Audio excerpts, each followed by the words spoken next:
طيب إن الحمد لله نحمده ونستعينه ونستغفره ونعوذ بالله من شرور أنفسنا ومن سيئات أعمالنا من يهده الله فلا مضل له ومن يضلل فلا هادي له وأشهد أن لا إله إلا الله وحده لا شريك له وأشهد أن محمدا عبده ورسوله يا أيها الذين آمنوا اتقوا الله حق تقاته ولا تموتن إلا وأنتم مسلمون يا أيها الناس اتقوا ربكم الذي خلقكم من نفس واحدة وخلق منها زوجها وبث منهما رجالا كثيرا ونساء واتقوا الله الذي تساءلون به والأرحام إن الله كان عليكم رقيبا يا أيها الذين آمنوا اتقوا الله وقولوا قولا سديدا يصلح لكم أعمالكم ويغفر لكم ذنوبكم ومن يطع الله ورسوله فقد فاز فوزا عظيما أما بعد وإن خير الكلام كلام الله وخير الهدي هدي محمد صلى الله عليه وسلم وإن شر الأمور محدثاتها وكل محدثة بدعة وكل بدعة ضلالة وكل ضلالة في النار أما بعد. Donc on continue dans l'explication du livre Sharh Shurut as-Salah wa Arkanuha wa Wajibatuha. Donc c'est l'explication des conditions de la salat. On est au cours numéro 11 aujourd'hui et on a expliqué jusqu'à maintenant tout ce qui avait rapport avec les piliers de la salat. Au dernier cours, on a mentionné le hadith de la personne qui priait incorrectement et que le prophète sallallahu alayhi wa sallam a corrigé. On a vu que l'homme était rentré dans la mosquée, il a fait rak'atayn, il est allé voir le prophète sallallahu alayhi wa sallam pour lui dire le salam, et le prophète sallallahu alayhi wa sallam lui a dit retourne faire ta prière parce que tu n'as pas prié. Et donc la personne est retournée, est allée faire sa prière encore, et le prophète sallallahu alayhi wa sallam lui a encore dit retourne faire ta prière parce que tu n'as pas prié. Retourner faire sa salat, et il a refait ça comme ça 3 fois. Jusqu'à ce qu'il demande au prophète sallallahu alayhi wa sallam de lui montrer. Il dit, je ne sais pas faire mieux que ça, donc apprends-moi. Et donc le prophète sallallahu alayhi wa sallam lui a appris. On a parlé de ce hadith-là, puis on a parlé des règles qui ont rapport avec la prière et d'autres conditions comme at-tama'nina, le fait d'être en paix et d'être calme et d'être en sérénité entre chaque mouvement de la prière et pas de se précipiter dans la prière. Maintenant, on va expliquer la suite de qu'est-ce que le Cheikh Mohammed ibn Abdul Wahhab a expliqué par rapport aux conditions de la salat. Il dit وَالتَّشَهُدُ الْأَخِيرُ رُكْنٌ مَفْرُوضٌ كما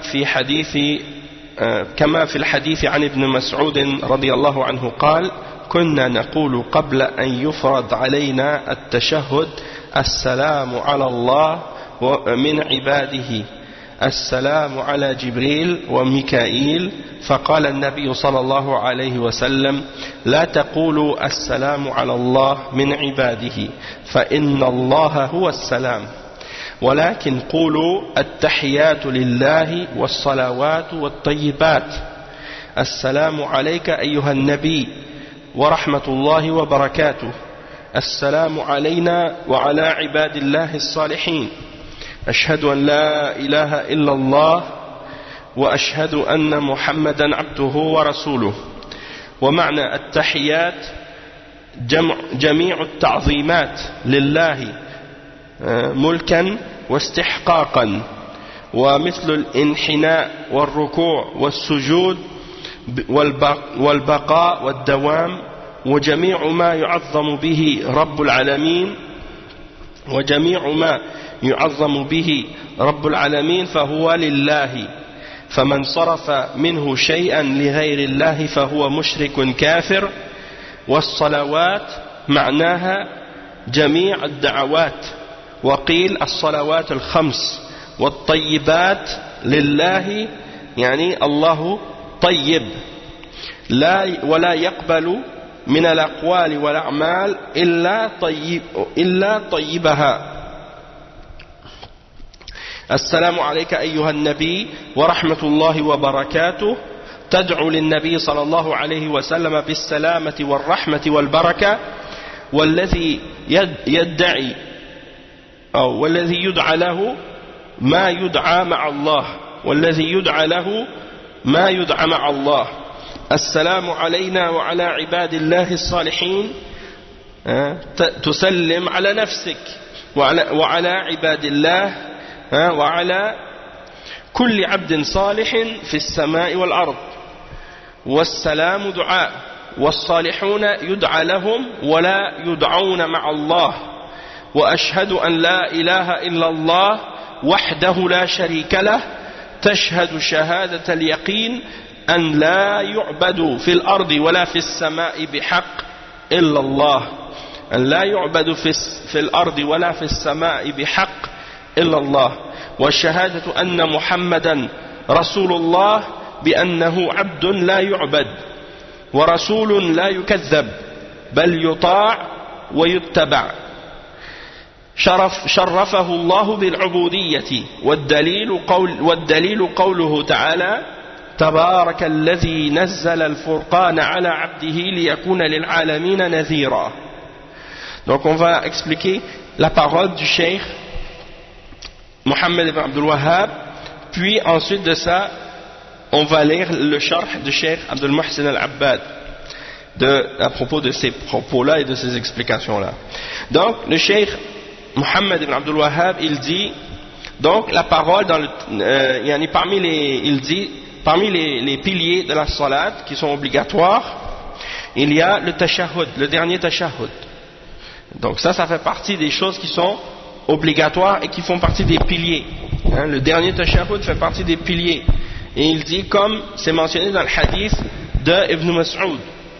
Ibn Mas'ud a dit, auparavant, avant que le tashahhud soit rendu obligatoire sur nous, nous disions salut sur Allah de la part de ses serviteurs et salut ou salam sur Jibril et Mikaïl. Et le prophète sallallahu alayhi wa sallam nous a dit par la suite, ne dites pas assalamu ala Allah, ne dites pas salut à Allah ou paix à Allah de la part de ses serviteurs, parce que Allah c'est lui la paix. Donc, ne dites pas paix à Allah ou salut à Allah, puisque la paix c'est Allah, Allah subhanahu wa ta'ala c'est lui la paix. Mais dites plutôt at-tahiyyatu lillah was-salawatu wat-tayyibat, c'est-à-dire at-tahiyyat, toutes les salutations et les prières et les bonnes choses. Donc, et ensuite donc on dit toutes les salutations et les prières et les bonnes choses reviennent à Allah ou appartiennent à Allah subhanahu wa ta'ala. Et ensuite on dit assalamu alayka, et paix sur toi et salut sur toi, ô toi le prophète, et ainsi que la miséricorde d'Allah et sa bénédiction. Et paix sur nous, ainsi que sur les serviteurs d'Allah qui sont vertueux et pieux. Je témoigne que rien ne mérite d'être adoré excepté Allah, et je témoigne que Mohammed est son serviteur et son messager.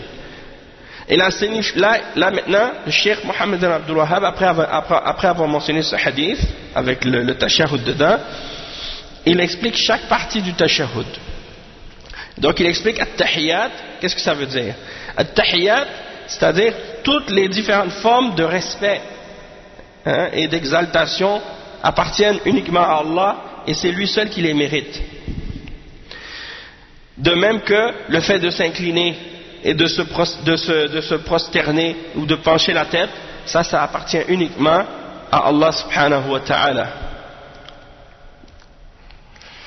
De même que toutes choses par lesquelles on exalte le Seigneur des mondes, le maître de l'univers, Allah subhanahu wa ta'ala, eh bien tout ça appartient à Allah subhanahu wa ta'ala, et quiconque en offre une partie à quelqu'un d'autre que Allah subhanahu wa ta'ala, alors c'est un mushrik et un kafir. Et as-salawat, ça signifie toutes les différentes invocations. Et d'autres savants ont dit également que ça veut dire les 5 prières par jour qu'on fait. Donc toutes les salawat et at-tayyibat appartiennent à Allah. Et le cheikh il explique, il dit parce que Allah subhanahu wa ta'ala il est bon et il n'accepte que ce qui est bon de nos paroles et de nos actions. Et ensuite, assalamu alayka ayyuhan nabi wa rahmatullahi wa barakatuh, donc que le salut soit sur toi ô prophète, ainsi que la miséricorde d'Allah et sa bénédiction. Le cheikh il explique que ça veut dire que tu invoques pour le prophète sallallahu alayhi wa sallam, pour qu'il ait le salut, la miséricorde et la bénédiction. Et il dit, celui pour qui on fait des invocations, c'est-à-dire on demande à Allah pour lui, c'est-à-dire on demande à Allah de lui donner la bénédiction et la miséricorde, il ne doit pas être invoqué avec Allah.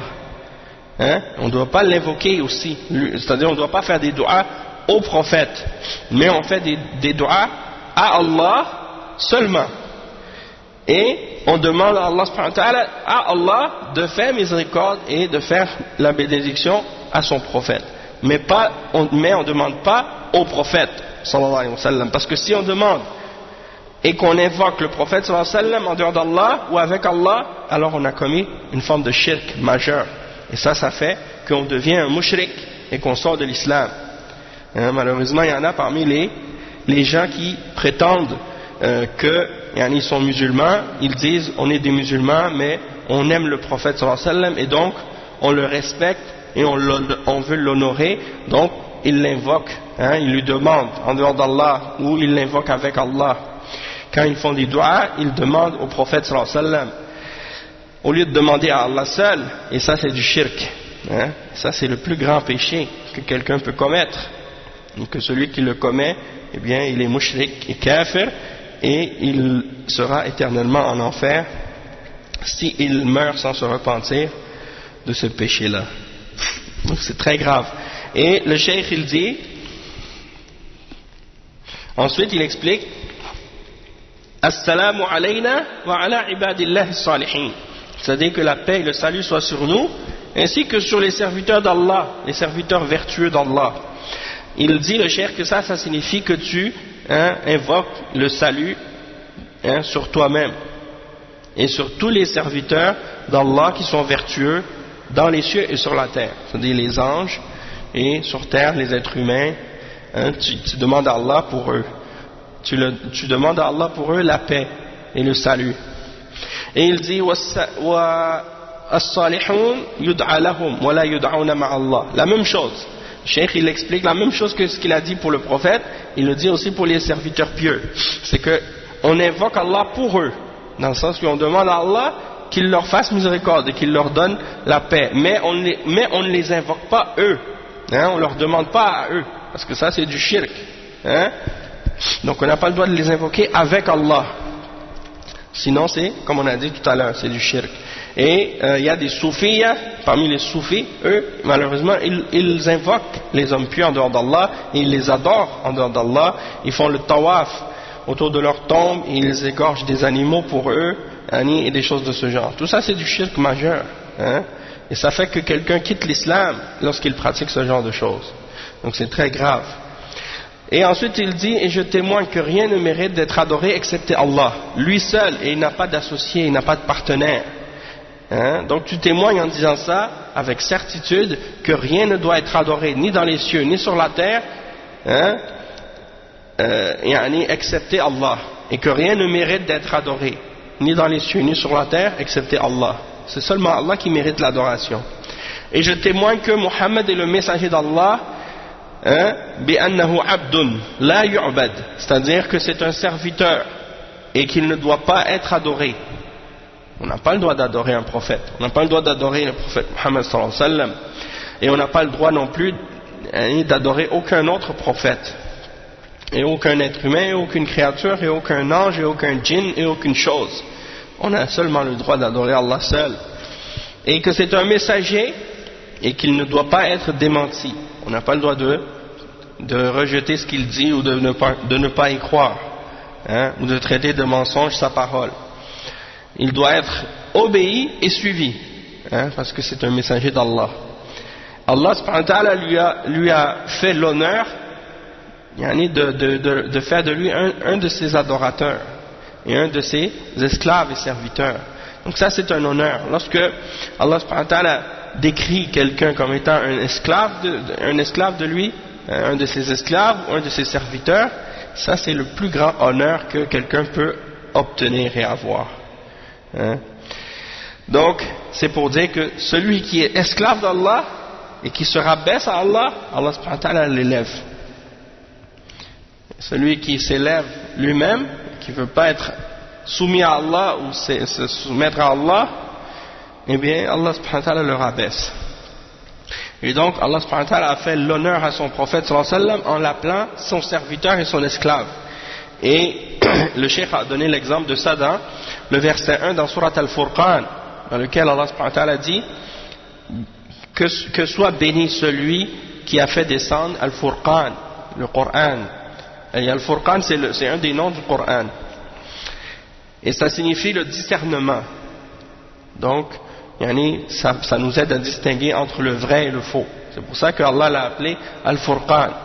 Le Coran, un de ses noms, c'est Al-Furqan. Parce qu'il nous aide à distinguer entre qu'est-ce qui est vrai et qu'est-ce qui est faux. Donc, Tabarak alladhi nazzala al-Furqan ala abdihi. Donc, que soit béni celui qui a fait descendre le Furqan sur son serviteur, sur son esclave. C'est qui? C'est le prophète Mohammed sallallahu alayhi wa sallam. Liyakuna lil alamina nadhira, pour qu'il soit un avertisseur pour les mondes. C'est-à-dire pour qu'il soit un avertisseur pour tous les êtres humains, pour toutes les créatures, pour les hommes et les djinns. C'est ce qui a été expliqué par le cheikh Mohammed ibn Abdul Wahhab. Maintenant, on va lire l'explication du cheikh Abdul Muhsin al-Abbad.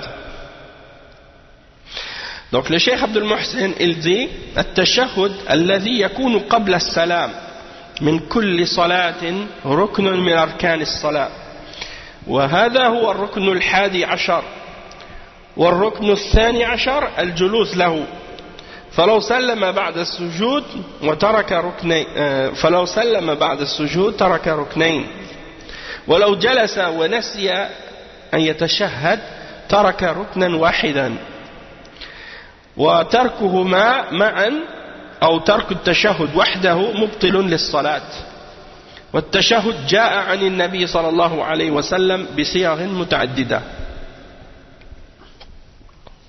يحصل الواجب بأي واحد منها ولا يجمع بينها في صلاة واحدة. Donc on va traduire cette partie. Le cheikh Abdul Muhsin al-Abbad hafizahullah, il dit que le tashahhud, qui est dit avant le taslim, avant de dire assalamu alaikum wa rahmatullah, dans chaque prière, ça c'est un pilier parmi les piliers de la salat. Et c'est le pilier numéro 11. Le 12e pilier, c'est le fait de s'asseoir pour le tashahhud. Donc le fait de s'asseoir pour le tashahhud, c'est un pilier en soi. Et le tashahhud, c'est un autre pilier. Donc le cheikh, il dit que si quelqu'un s'assoit, si quelqu'un fait le taslim après avoir fait le sujoud directement, donc il fait le sujoud puis tout de suite après il fait le taslim, donc il a manqué deux piliers parce qu'il ne s'est pas assis puis il n'a pas fait le tashahhud, donc il a manqué deux piliers. Mais s'il s'assoit après le sujoud, il s'assoit après la prosternation, il s'assoit et qu'il oublie le tashahhud, dans ce cas-là il a laissé un seul pilier.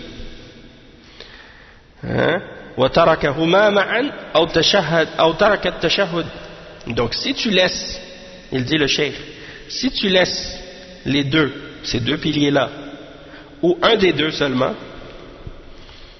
comme si par exemple tu laisses le tashahhud tout seul, alors dans ce cas-là ta prière elle est batil, elle est nulle, elle est invalide.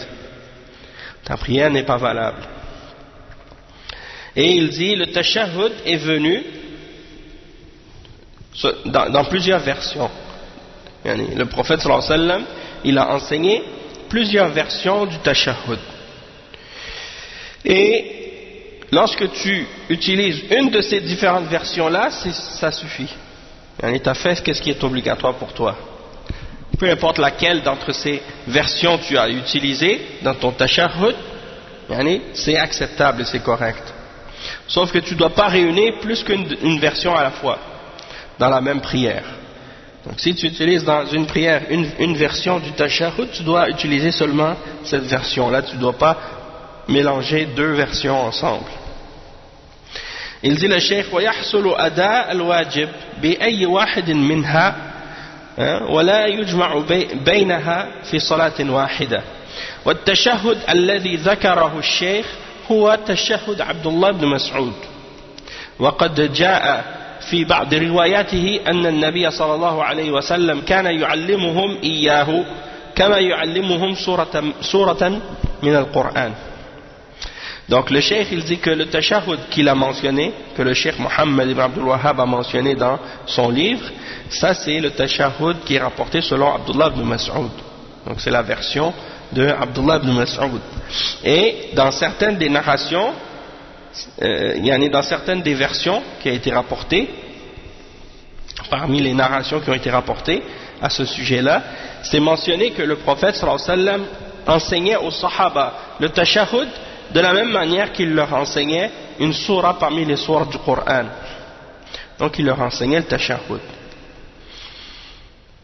Et il dit وَسُمِّيَ تَشَهُّدًا لِأَنَّهُ خُتِمَ بِأَشْهَدُ أَنْ لَا إِلَهَ إِلَّا اللَّهِ وَأَشْهَدُ أَنَّ مُحَمَّدًا عَبْدُهُ وَرَسُولُهُ وَهَذَا التَّشَهُّدُ أَخْرَجَهُ الْبُخَارِيُّ وَمُسْلِمٌ. Donc le cheikh il explique et il dit que on l'appelle tashahhud. Pourquoi on l'appelle tashahhud? Ça vient de shahida yashhadu, ça vient de shahada, donc le témoignage. Et pourquoi on l'appelle tashahhud? Parce que à la fin de ce dua on fait le shahada, on dit ashhadu an la ilaha illallah wa ashhadu anna muhammadan abduhu wa rasuluhu. Donc je témoigne que rien ne mérite d'être adoré excepté Allah, et je témoigne que Muhammad est son serviteur et son messager.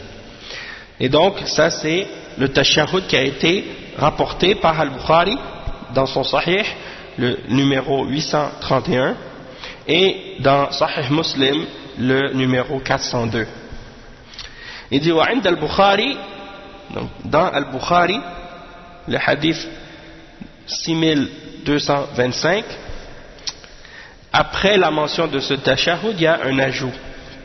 Il dit وَهُوَ بَيْنَ ظَهْرَانِينَ فَلَمَّا قُبِضَ قُلْنَا السَّلَامُ عَلَيْكَ أَيُّهَا النَّبِيُّ وَرَحْمَةُ اللَّهِ وَبَرَكَاتُهُ بِكَفِّ الْخِطَابِ فَلَمَّا تُوفِّيَ. Oui, c'est ça. Il dit donc بعد ذكر التشهد زيادة وهو بين ظهرانينا فلما قبض قلنا السلام يعني على النبي قلنا السلام على النبي.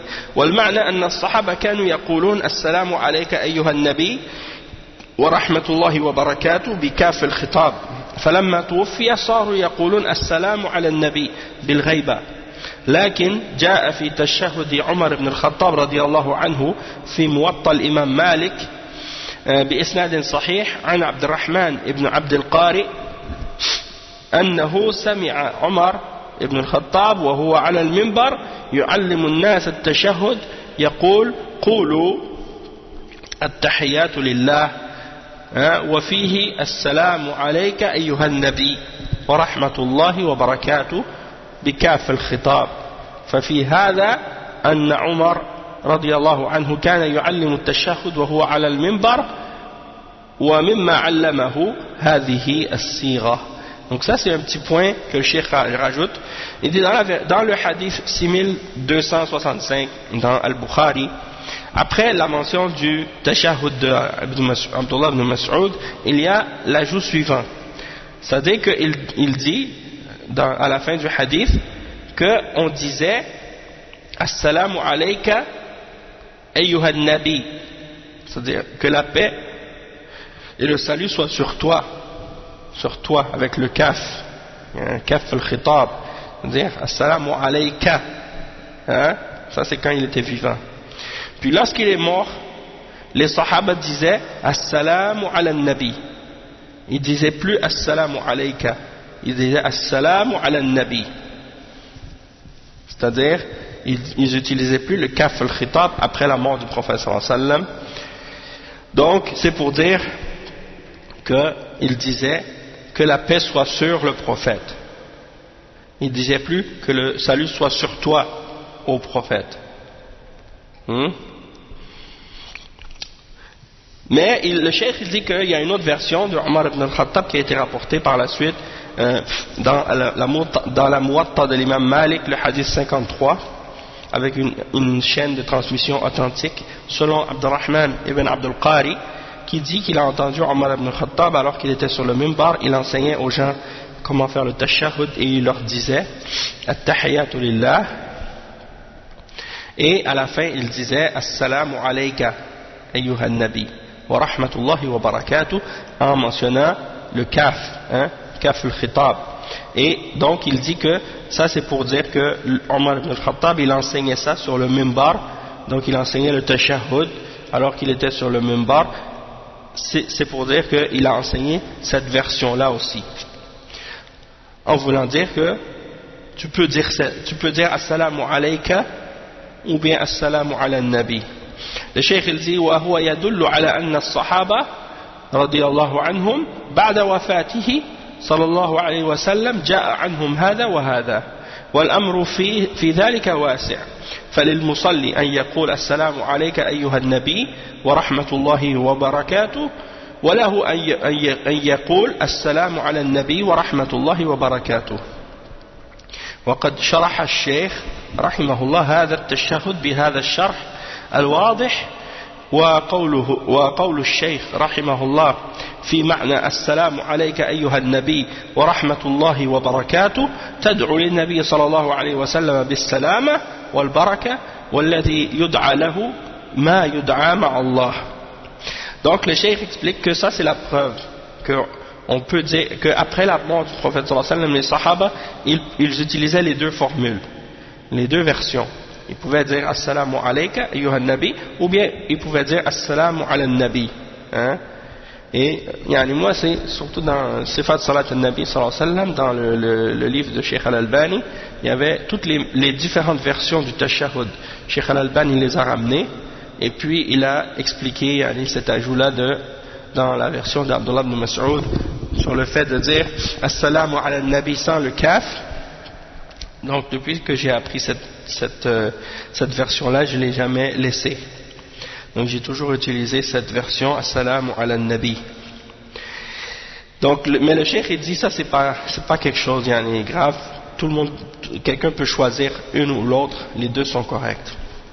Et le cheikh il dit que le cheikh Mohammed ibn Abdul Wahhab il a expliqué cette parole de la façon claire en disant que la signification de Assalamu alayka ayyuhan nabi wa rahmatullahi wa barakatuh, c'est-à-dire tu invoques pour le prophète sallallahu alayhi wa sallam, pour le salut, la miséricorde et la bénédiction.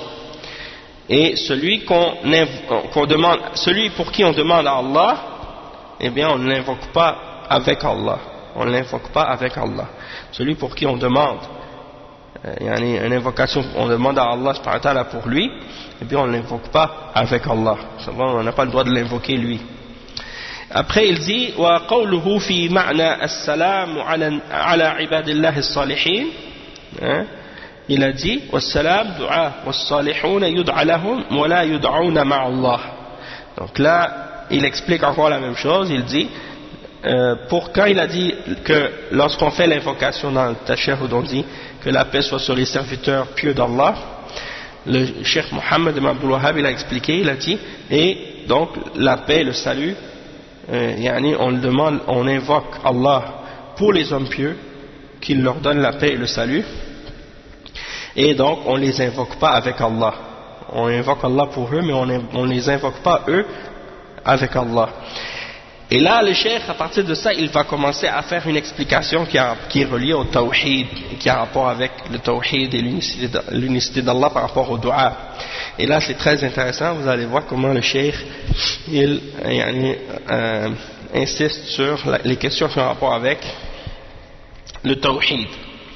Donc le cheikh Abdul Muhsin il dit وفي هذا تقرير توحيد الألوهية وأن الدعاء عبادة وقد قال الله عز وجل وأن المساجد لله فلا تدع مع الله أحدا وقد ثبت عن النبي صلى الله عليه وسلم أنه قال الدعاء هو العبادة رواه أبو داود وغيره بسند صحيح فلا يدعى إلا الله ولا يستغاث بأحد سواه كما قال الله عز وجل أَمَّنْ يُجِيبُ الْمُضْطَرَّ إِذَا دَعَاهُ وَيَكْشِفُ السُّوءَ وَيَجْعَلُكُمْ خُلَفَاءَ الْأَرْضِ أَإِلَٰهٌ مَّعَ اللَّهِ قَلِيلٌ مَّا تَذَكَّرُونَ.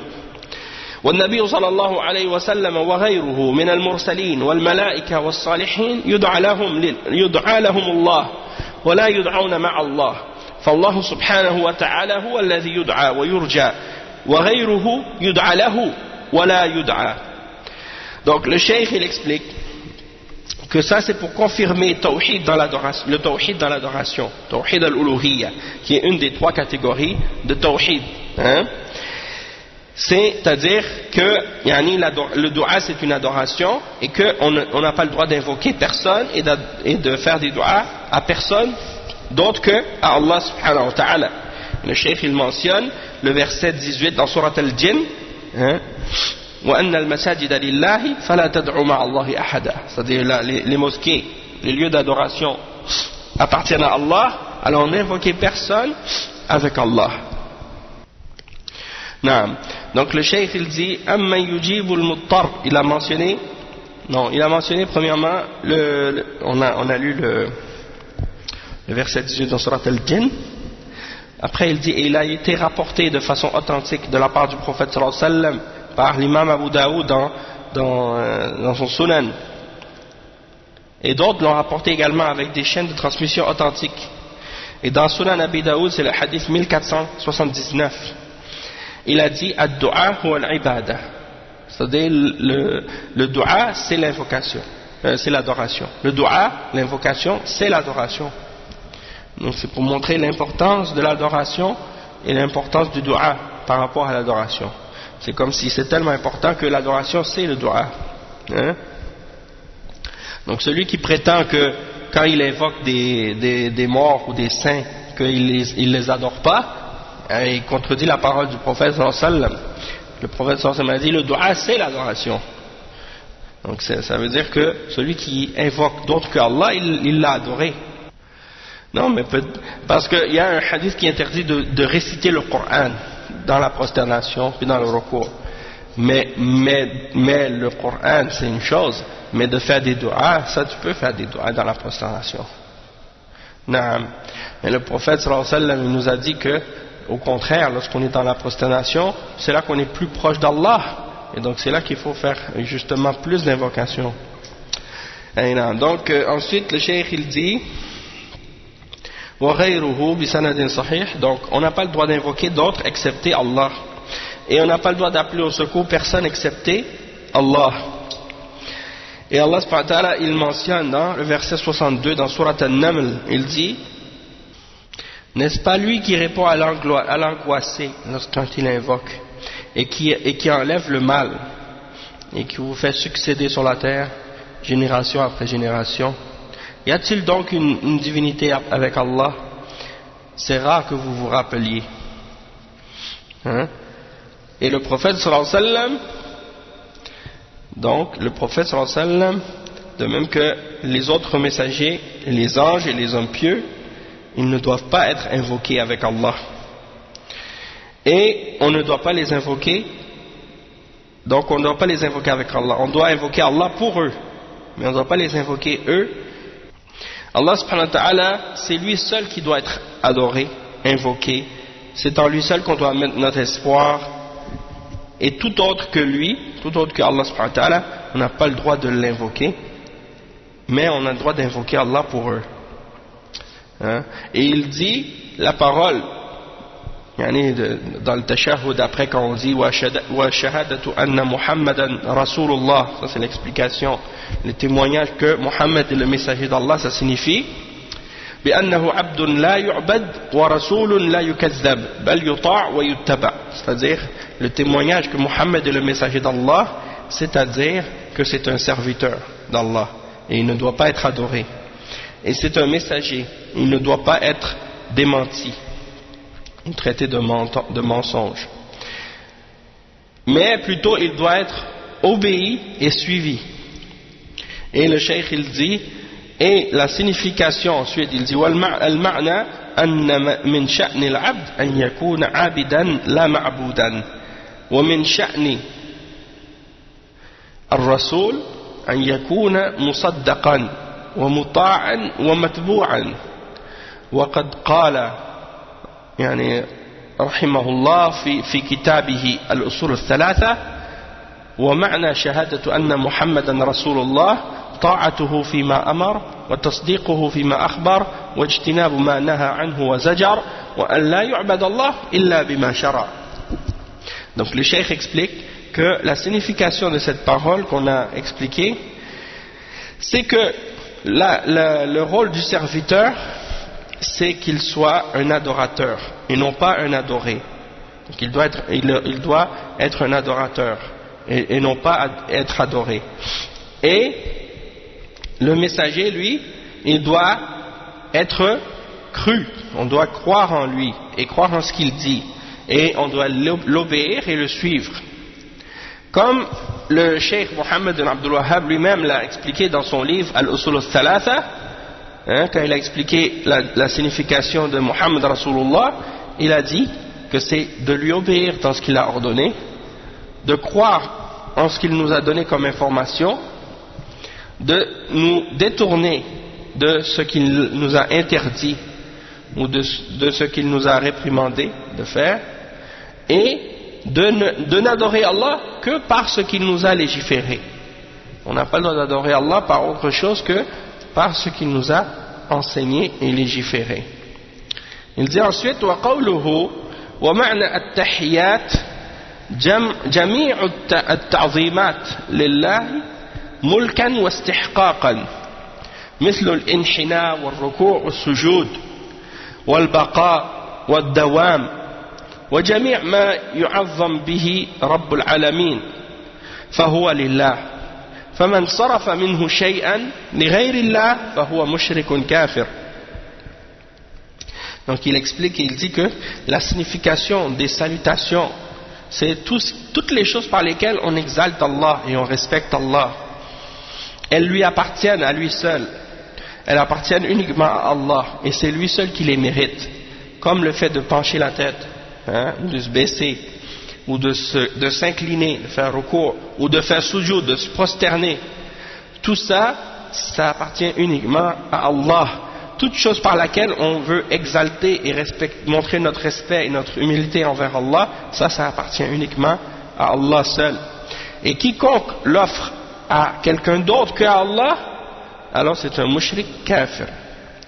Et le cheikh il dit al-ibadatu haqqullahi قال الله عز وجل وما خلقت الجن والإنس إلا ليعبدون وقال ولقد بعثنا في كل أمة رسولا أن يعبدوا الله واجتنبوا الطاغوت وقال وما أرسلنا من قبلك من رسول إلا نوحي إليه أنه لا إله إلا أنا فاعبدون فيجب صرف جميع أنواع العبادة لله ولا يجوز صرف شيء منها لغيره تعالى فالصلاة لله والركوع والسجود لله والاستغاثة بالله والدعاء لله والتوكل على الله والاستعاذة بالله وهكذا جميع أنواع العبادة لله قال الله عز وجل قل إن صلاتي ونسكي ومحياي ومماتي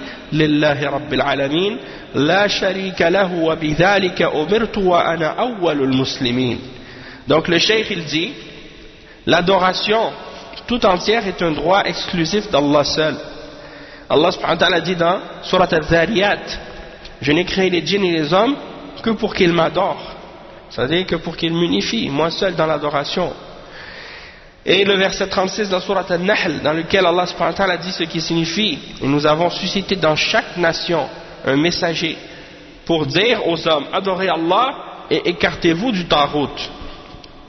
Et le verset 25 dans Surat al-Anbiya, dans lequel Allah subhanahu wa ta'ala dit, et nous n'avons envoyé de messager avant toi, excepté que nous lui avons révélé que rien ne mérite d'être adoré excepté moi, que rien ne mérite d'être adoré excepté moi, alors adorez-moi. C'est-à-dire que rien ne mérite d'être adoré excepté Allah, alors adorez Allah. Ça c'est la da'wa de tous les messagers d'Allah. Et le cheikh il dit, il est obligatoire d'offrir et de rendre exclusive toutes les formes d'adoration uniquement pour Allah seul. On n'a pas le droit d'offrir une forme quelconque d'adoration à autre que Allah. Donc il dit le cheikh que la salat appartient à Allah, et le ruku' et le sujoud, le fait de s'incliner, de se prosterner, ça appartient uniquement à Allah. Et à l'istighatha, c'est-à-dire de chercher le secours, d'appeler au secours dans les moments de détresse, ça c'est uniquement à Allah subhanahu wa ta'ala. De même que l'invocation et le fait de mettre notre patience et plutôt mettre notre confiance uniquement à Allah, de chercher le refuge uniquement à Allah, de même que toutes les différentes formes d'adoration qu'on peut faire, tout ça, ça doit être uniquement pour Allah seul. Et il mentionne le verset dans Surat Al-An'am, verset 162-163, dans lequel Allah subhanahu wa ta'ala dit: dis ô Muhammad, ma prière, mon sacrifice et ma vie et ma mort appartiennent uniquement à Allah, le Seigneur des mondes. Le verset 162 et 163 dans Surat Al-An'am dit: ma prière, mon sacrifice, ma vie et ma mort appartiennent uniquement à Allah, le Seigneur des mondes. Il n'a pas d'associé, il n'a pas de partenaire, et c'est cela qui m'a été ordonné, et je suis le premier à me soumettre. Je suis le premier d'entre les gens qui se soumettent, c'est-à-dire parmi les musulmans. Et le cheikh il dit: ومن صرف شيئا من أنواع العبادة لغير الله فهو مشرك كافر وهذا الحكم إنما هو على الإطلاق وعلى من بلغته الحجة. أما الشخص المعين إذا حصل منه صرف شيء من أنواع العبادة لغير الله كدعاء الأموات والاستغاثة بهم وهو جاهل فإنه يتوقف في تكفيره حتى يبين له وتقام عليه الحجة. وهذا أحد قولين في المسألة، وذكرهما شيخنا عبد العزيز بن باز في جواب سؤال عن بعض أهل البدع وجاء فيه وكذلك التوسل بالأولياء قسمان. Donc on va expliquer ça après. Donc le cheikh il dit: celui qui offre une forme d'adoration quelconque à autre que Allah, alors c'est un mushrik kafir. Et ça c'est le verdict. Il dit ça c'est un verdict qui c'est un verdict, il dit هذا الحكم إنما هو على الإطلاق, c'est-à-dire c'est un verdict qui est de façon absolue. De cette façon, quand on le mentionne, c'est pour la personne sur qui on a établi la preuve. Ça c'est de façon générale, quand on mentionne ce verdict-là, on le mentionne de façon générale pour la personne sur laquelle on a établi la preuve. En ce qui concerne la personne spécifique, un individu spécifique, parce que les ulama ils font toujours la distinction, quand ils parlent de takfir, ils font toujours la distinction entre le verdict général et le verdict particulier pour un individu. Exact. Donc al-hukm al-am ou al-hukm al-mu'ayyan, c'est pas la même chose. Donc le cheikh explique ici que quand c'est pour une personne spécifique, particulière, le cheikh il dit que si cette personne-là il a offert un acte d'adoration, une personne particulière ou spécifique a offert une forme quelconque d'adoration à autre que Allah, comme le fait d'invoquer les morts ou de chercher le secours des morts, appeler à la détresse, appeler au secours les morts, alors que cette personne est ignorante, c'est un musulman mais c'est-à-dire quelqu'un qui se dit musulman, qui est ignorant, il fait ce genre de choses, il appelle un mort ou il invoque les morts et les saints et les tombes et des choses de même, mais il est ignorant. Il dit dans ce cas-là on doit s'abstenir et on doit s'arrêter de faire son takfir jusqu'à ce qu'on ait clarifié la réalité de cette chose-là à cette personne et qu'on ait établi sur lui la preuve. Et ça c'est une des deux positions des ulama sur ce sujet-là. Et notre cheikh, le cheikh Abdul Aziz ibn Baz, il les a mentionnées toutes les deux, c'est-à-dire il a mentionné les deux positions à ce sujet, dans une réponse qu'il a donnée au sujet de certains parmi les gens de bid'ah. Et dans cette question, il a dit وكذلك التوسل بالأولياء قسمان الأول التوسل بجاه فلان أو حق فلان هذا بدعة وليس كفرا والتوسل الثاني وهو دعاؤه بقوله يا سيدي فلان انصرني أو اشفي مريضي هذا هو الشرك الأكبر وهذا يسمونه توسلا أيضا وهذا من عمل الجاهلية أما الأول فهو بدعة ومن وسائل الشرك قيل له وقولهم إنما ندعوه لأنه ولي صالح وكل شيء بيد الله وهذا واسطة قال هذا عمل المشركين الأولين فقولهم مدد يا بدوي مدد يا حسين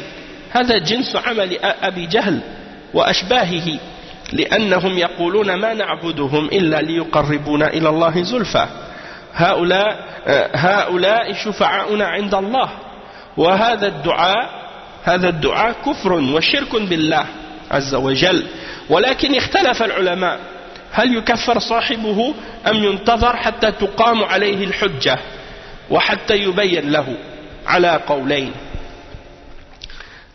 Donc le Cheikh Abdul Muhsin il explique maintenant la parole de Cheikh Abdul Aziz ibn Baz sur la question. Donc Cheikh ibn Baz il dit le tawassul, justement ça rentre avec le sujet de qu'est-ce qu'on explique le samedi matin, la question du tawassul. On est en train de lire avec le livre de Cheikh Abdul Salam ibn Burjis. Il explique les catégories de tawassul, celles qui sont permises et celles qui sont interdites. Donc il explique que le tawassul par les saints, par les hommes pieux, elle est de deux catégories. La première catégorie c'est de faire le tawassul par le statut ou par le degré par le statut ou par le degré d'une personne. C'est-à-dire tu demandes à Allah par le degré de telle personne ou par son droit. Donc tu dis par exemple, oh Allah, je te demande par le droit du prophète Muhammad, ou oh Allah, je te demande par le statut et la position du prophète Muhammad, ou bien de telle ou telle personne. Le cheikh il dit, ça c'est bid'ah, c'est pas kufr, mais c'est bid'ah. Donc ça c'est le premier cas de tawassul par les awliya, par les hommes pieux, par les saints. Donc la première catégorie, on a donné l'exemple. Et on a dit que c'est bid'a, c'est pas kufr. Non.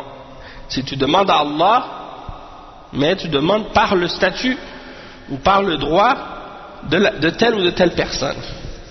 Comme par exemple, tu dis, comme les soufis font par exemple, des fois, ils disent, oh Allah, on te demande par ton prophète. Ou oh Allah, on te demande par le statut d'un tel ou d'un tel, ou oh Allah on te demande par le droit qu'un tel a sur toi, ou des choses comme ça. Le cheikh il a dit ça c'est des bid'ah, les salafs ils n'ont jamais fait ça, et il n'y a aucune preuve pour ça dans le Coran ni dans la Sunna. Le fait de demander par quelqu'un de pieux, c'est que tu demandes à quelqu'un qui est vivant et qui est présent d'invoquer Allah pour toi, et lui il fait le dua. Il demande à Allah, mais pas que tu demandes pour quelqu'un tu demandes à Allah par son nom, ou par son degré, ou par son droit. Est-ce que quelqu'un a un droit sur Allah de toute façon? Personne n'a un droit sur Allah. Et surtout si tu demandes, comme par exemple tu demandes à Allah par le statut, ou par le degré, ou par le droit, ça te rapporte rien. Et les salafs ils n'ont jamais fait ça. Donc ça c'est une bid'ah. Et ça peut, comme le cheikh il dit, il va le dire, ça peut ramener même au shirk. Donc, et le deuxième exemple de tawassul par les awliya, c'est de faire des du'as à eux directement. C'est-à-dire, tu dis, oh, ya Sidi, ou ya Wali, ya Fulan, sauve-nous, guéris mon malade, ou des choses comme ça. C'est-à-dire, tu les invoques directement, les hommes pieux, ou ces gens-là que tu considères comme des awliya. Dans ce cas-là, ça c'est shirk akbar. Ça c'est une forme de shirk majeur. Et le cheikh il dit ça, les soufis l'appellent tawassul, alors que ça n'a rien à voir avec le tawassul, c'est du shirk majeur. Ça fait partie des actions des gens de la jahiliya. Mais le premier exemple qu'on a donné, le cheikh il dit le premier exemple qu'on a donné, ça c'est une bid'a, c'est pas du shirk. Mais ça fait partie des moyens, des causes qui peuvent amener vers le shirk. Donc les ulama ils le mentionnent parmi les formes de shirk asrar, parmi les formes de shirk mineur, parce que c'est quelque chose qui peut t'amener vers le shirk. Après qu'est-ce qu'il dit? Il dit وَهَذَا هُوَ الشِّرْكَ الْأَكْبَرُ وَهَذَا يُسَمُّونَهُ تَوَسُّلًا أَيْضًا.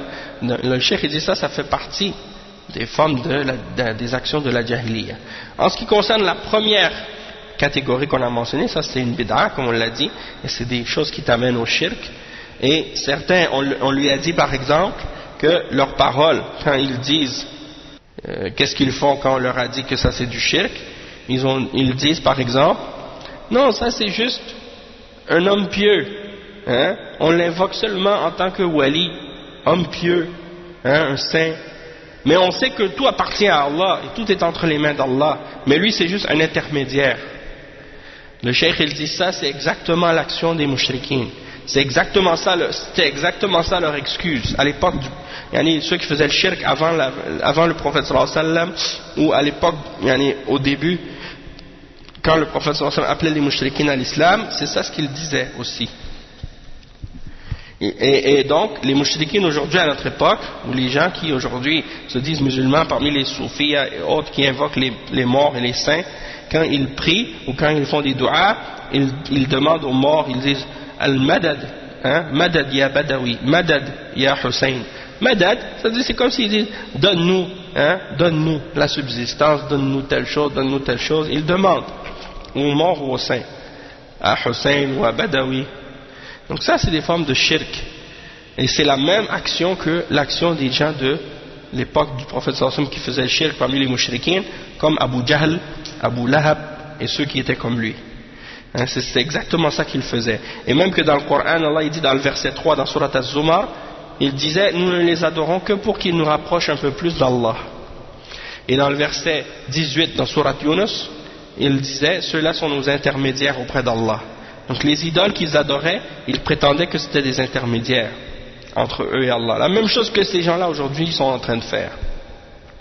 Donc le cheikh il dit, mais donc le premier c'était le verset 3 dans Surat Az-Zumar, et le deuxième c'est le verset 18 dans Surat Yunus. Donc le cheikh il dit ça, ce dua là qu'ils font, c'est du kufr et du shirk avec Allah. Mais ils ont divergé, les ulama ont divergé. Est-ce que la personne qui le fait, on le déclare automatiquement kafir, ou bien on attend jusqu'à ce qu'on ait établi sur lui la preuve, et jusqu'à ce qu'on lui ait expliqué. Et donc il y a deux positions chez les ulama par rapport à ce sujet-là. Et on est toujours, ça c'est toujours la parole de Cheikh bin Baz. Il dit ahaduhuma أن من قال هذا يكون كافرا كفرا أكبر لأن هذا شرك ظاهر لا تخفى أدلته، والقول الثاني أن هؤلاء قد يدخلون في الجهل وعندهم علماء سوء أضلوهم فلا بد أن يبين لهم الأمر ويوضح لهم الأمر حيث يتضح لهم، فإن الله قال وما كنا معذبين حتى نبعث رسولا، فإذا وضح لهم الأمر وقال لهم هذا لا يجوز، قال الله كذا وقال الرسول صلى الله عليه وسلم كذا، بين لهم الأدلة ثم أصروا على حالهم كفروا بهذا. وفي كل حال فالعمل نفسه كفر شرك أكبر، ولكن صاحبه هو محل نظر، هل يكفر أم يقال أمره إلى الله؟ قد يكون من أهل الفترة لأنه ما بين له الأمر فيكون حكمه حكم أهل الفترات، أمره إلى الله عز وجل لأنه بسبب تلبيس الناس عليه ومن علماء السوء. انتهى كلامه. Donc ça c'est la fin de l'explication avec les deux positions, qu'est-ce que les ulama ont dit. par rapport à la personne qui commet du shirk par ignorance. Il dit, est-ce qu'on dit de la personne qu'il est kafir direct, ou bien qu'on attend jusqu'à ce qu'on ait établi la preuve sur lui et qu'on lui ait expliqué? Il y a deux positions là-dessus. La première, c'est que celui qui fait ce genre de choses, qui invoque les morts et les saints, ceux-là, ils disent que ça c'est un kufr majeur, et que celui qui fait ça, il a mécru d'une mécréance majeure, et d'un shirk qui est apparent, et donc, étant donné que les preuves à ce sujet-là sont claires, et sont pas difficiles à comprendre, donc il considère que celui-là il est kafir automatiquement et directement. Ça c'est la première position. Et la deuxième position, ils disent que ceux-là, ça se peut que ils sont rentrés dans de l'ignorance, ou qu'ils sont rentrés là-dedans à cause de leur ignorance, ou parce que chez eux il y a des ulama qui sont corrompus, c'est-à-dire c'est pas des vrais ulama, c'est des gens de bid'a qui les ont égarés et qui leur a fait croire que ça c'était correct en islam. Donc le cheikh dit, alors les ulama qui ont cette position-là, ils disent qu'il faut absolument qu'on leur clarifie avant la vérité à propos de ces choses-là, pour que ces choses-là deviennent claires pour eux. Puisque Allah subhanahu wa ta'ala dit dans le verset 15, dans Surat Al-Isra, et nous n'allons pas châtier des gens jusqu'à ce qu'ils aient reçu un messager. Donc une fois que le message a été clarifié pour eux, on leur a dit, par exemple, on leur dit ça c'est pas permis. Allah subhanahu wa ta'ala dans le Coran il dit telle chose à ce sujet-là, et le messager sallallahu alayhi wa sallam a dit telle chose à ce sujet-là, et là tu leur expliques les preuves. Si après ça ils persistent à le faire et ils continuent à faire le shirk, là ils deviennent kuffar. Le cheikh dit de toute façon l'acte elle-même, on est d'accord que l'acte elle-même qu'ils font, que c'est kufr akbar, shirk akbar, mais la question c'est par rapport à la personne ou à l'individu. C'est ça dans laquelle on doit observer, ou on doit vérifier la situation par rapport à l'individu qu'il fait. Et donc il dit, est-ce que cet individu-là, est-ce que il devient mécréant, ou bien on dit non, c'est Allah qui va s'occuper de son cas, c'est Allah qui va juger à son sujet. C'est possible aussi qu'il fasse partie des gens qu'on appelle des gens de la fatra. C'est qui les gens de la fatra? C'est-à-dire Ahlul Fatra, c'est les gens qui sont venus entre deux prophètes, entre une époque où il n'y avait pas de prophète, ou bien des gens qui sont nés ou qui ont vécu dans des endroits complètement séparés, coupés du monde. Ils n'ont jamais entendu parler de rien, de la religion, de l'islam, des messagers, des livres d'Allah, ils ne savent rien de ça.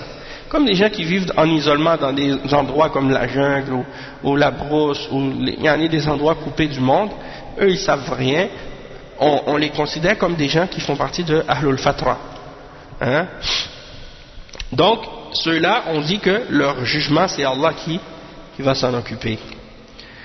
Il dit parce que des fois c'est qu'il y a des gens qui leur ont mélangé la religion parmi les ulama qui sont des ulama corrompus, ou des gens qui ont des bid'a ou des formes de shirk, et qui leur ont fait croire que c'était correct. En particulier, par exemple, qu'est-ce que vous retrouvez dans... Donc ça c'est la fin de la parole de Cheikh Ibn Baz, mais il y en a juste pour clarifier, il y a des gens qui vivent dans des pays musulmans, ils connaissent pas la langue arabe comme il faut. Même des fois c'est des gens, bon, ils parlent une autre langue dans leur pays, ou bien des dialectes, mais ils ne comprennent pas l'arabe classique, et ils habitent dans des endroits isolés, dans les petits villages loin, dans les montagnes, ou dans la brousse, puis ils ne connaissent pas l'arabe comme il faut, et ils ont des gens qui sont venus leur enseigner des choses, mais c'est des soufis, des gens de bid'a, des gens égarés, puis ils leur ont fait croire que d'adorer les morts et les saints c'est correct, c'est ça l'islam.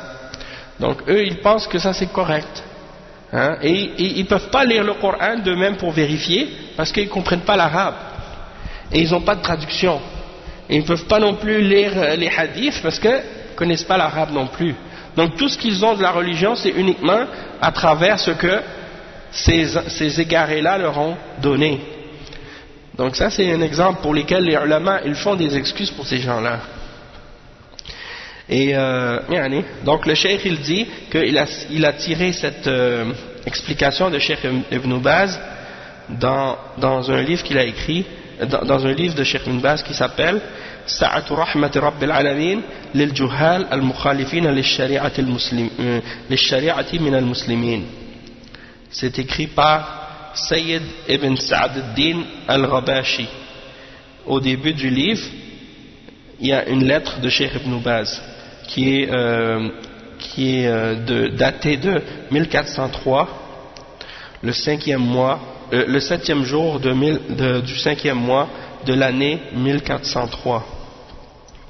وتضمن إقرار الكتاب والإذن بطبعه. Donc le cheikh dans la lettre, Cheikh Ibn Baz, il a approuvé du livre et il a permis qu'il soit publié. Donc Cheikh Abdul Muhsin fait partie des ulama qui ont étudié avec Cheikh Ibn Baz, donc c'est pour ça qu'il rapporte cette position-là. Ensuite, il y a d'autres détails.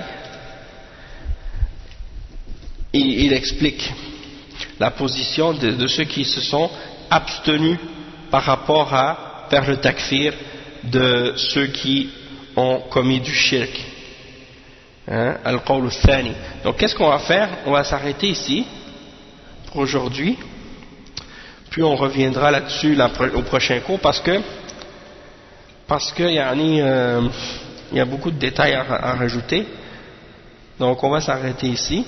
Puis cette question-là, c'est une question, on ne doit pas se permettre, en tant qu'étudiant débutant dans la science, de faire des débats avec des gens sur ce sujet-là. C'est pas correct et c'est pas permis. Surtout qu'à notre époque, il y a beaucoup de takfiriyin qui jouent avec ces sujets-là.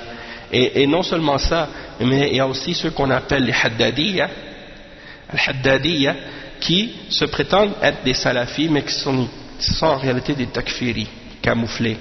Et eux, ils jouent avec justement la question de al-udhr bil-jahl, le fait d'excuser les gens qui font du shirk par ignorance.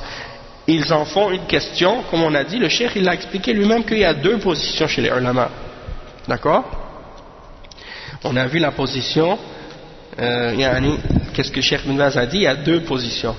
Cheikh Rabi, il a expliqué on a expliqué ça dans un autre livre. Cheikh Rabi, il a expliqué que il y a ces deux positions-là chez les ulama d'Ahl Sunnah, parmi les ulama salafiyin. Parmi les deux, il y en a qui disent la première position et il y en a d'autres qui disent la deuxième position. Ceux qui font le takfir de l'ignorant, ils considèrent que la preuve a été établie puis que ça c'est clair. Et l'autre position, ils considèrent que peut-être qu'il y en a qui ont été mélangés ou confus par des égarés, donc on peut leur donner l'excuse. Mais il n'y en a pas un des deux qui va traiter l'autre position d'égaré ou de murji'a ou traiter l'autre de takfiri ou des choses comme ça. D'accord? Mais les haddadiyya, non. Eux, les haddadiyya, ils utilisent cette question pour traiter les ulama de murji'a et pour les traiter d'égarés et puis même faire le takfir des ulama par la suite. Parce que parmi les ulama qui ont considéré qu'il faut excuser les gens qui ont fait des erreurs dans l'aqida par ignorance comme ça, il y a Cheikh Ibn Taymiyyah, et il y en a d'autres grands ulama aussi, même le Cheikh Mohammed ibn Abdul Wahhab lui-même. Donc est-ce que tu vas dire que ces ulama-là sont des murji'a? A'udhu billah. Donc la même chose pour plusieurs autres ulama. Donc le Cheikh Abdul Muhsin, il a rapporté les autres exemples des paroles d'autres ulama à ce sujet-là. Il a mentionné la parole de Ibn Taymiyyah, la parole de Cheikh Mohammed ibn Abdul Wahhab. Il a rapporté la parole de et également la parole de Cheikh Mohammed ibn Salih al-Uthaymin, et aussi des paroles des imams de la da'wah, parmi les élèves du Cheikh Mohammed ibn Abdul Wahhab. Donc on va s'arrêter ici Inch'Allah pour aujourd'hui. سبحانك اللهم وبحمدك أشهد أن لا إله إلا أنت أستغفرك وأتوب إليك وصلى الله وسلم على نبينا محمد وعلى آله وصحبه أجمعين.